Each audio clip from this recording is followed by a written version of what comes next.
War, it's a thing. And it has been for many years. You see, wherever there is any sort of living animal, there is conflict. For example, take my two guinea pigs fighting over food. However, humans have conflicts too. And whether that be a squabble between friends or actual serious matters, such as the ongoing situation in Ukraine.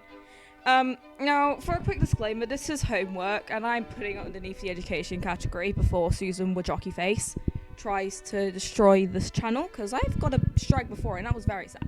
But with that out of the way, let's begin. Ukraine is a cool country, and is run by a cool dude. Russia is not a cool country, and is run by an idiot. Now, I have no idea what the hell is going through this guy's head, but it's not the greatest of things.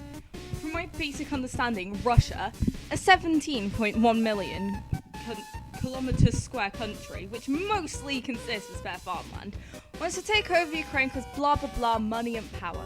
The thing is, what I don't really get about invasion wars is if the country does successfully invade, then they're just gonna spend more money repairing the land they took over. Ignoring Russia for a second, Ukraine is the biggest country in Europe, with a 44.13 million population. They have quite a good culture in textiles, weaving national dresses, and their cultural music, ranging from folk songs to even modern rock. The stereotypical Ukrainian likes to eat chicken, beef, pork, mushrooms, but if you are Ukrainian and you don't like that stuff, that's also fine. Wait a second, hold the phone, I knew chicken Kiev had something to do with Kiev. Currently, Ukraine is run by the absolute Giga Chad, Vladimir Zelensky, and my guy is Paddington in the Ukrainian dub. Imagine if Boris Johnson was Paddington. Wait, no, please don't. Ukraine also love their sunflowers so much that they make it their national flower and have it represent the yellow on their flag. The blue is the sky. They have an entire monopoly on sunflower oil, for God's sake. And then there's some guy who happens to own Russia, called Putin, and he decides that he's gonna get some land from Ukraine. Reasonably, Ukraine says no, so Russia's like, we're gonna declare war, but not war, and call it a special military operation, even though that's basically just a war. Then most of the world just kind of watches, occasionally doing stuff to help the efforts. But due to a lack of sympathy from what is mostly a bunch of rich white dudes, we get refugees. Most Ukrainian refugees go to their neighbouring country, Poland, who welcome them with suspiciously warm arms compared to people who came from the Syrian war. But we're not going to talk about Poland's potential racism, we're going to talk about Britain's potential racism. Most people risk their lives hoping that Britain welcomes them with warm arms, but no.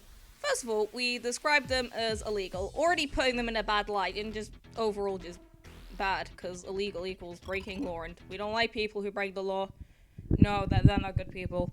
People who run away from their countries expect the country they're seeking refuge in will provide them with shelter, safety, kindness. But of course, this country is run by white British guys who got a private education and paid money to get in top universities, all doing a very, very GCSE selection of art and history, from what I can see. You see, these people are called Tories. Tories put the economy before the people, so they like money. They prefer money over themselves. So, already they're treating the public like dog water.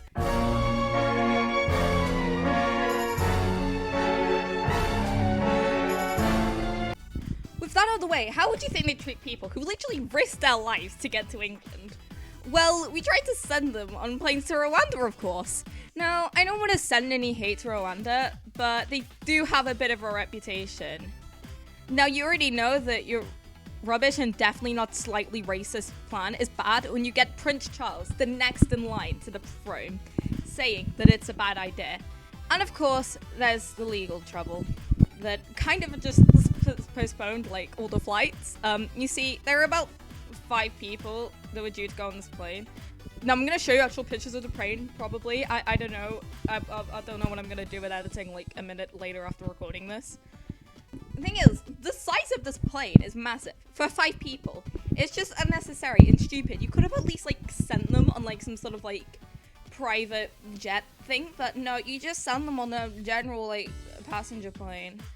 Now, I know that this video is kind of meant to be in good spirits and poking fun at the UK government because we're idiots.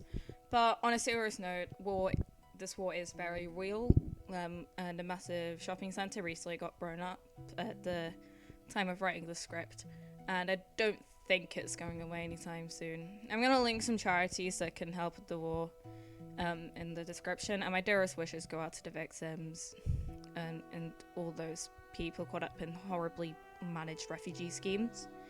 However, it's not just Ukrainian people who need help. Many anti-government Russian people literally risk their lives.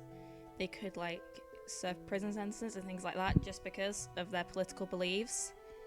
I don't really know any main efforts to help those kind of people. However, I'm going to link 2 ways you can help an artist I really like, Makoyana. She's Russian but doesn't agree with the government there. She's trying to save up money to leave the country. And I hope that you can just by yourself find other efforts to help those Russian people who are in a very tricky situation where they just don't agree with their government. But with everything said and done, you slay Zelensky.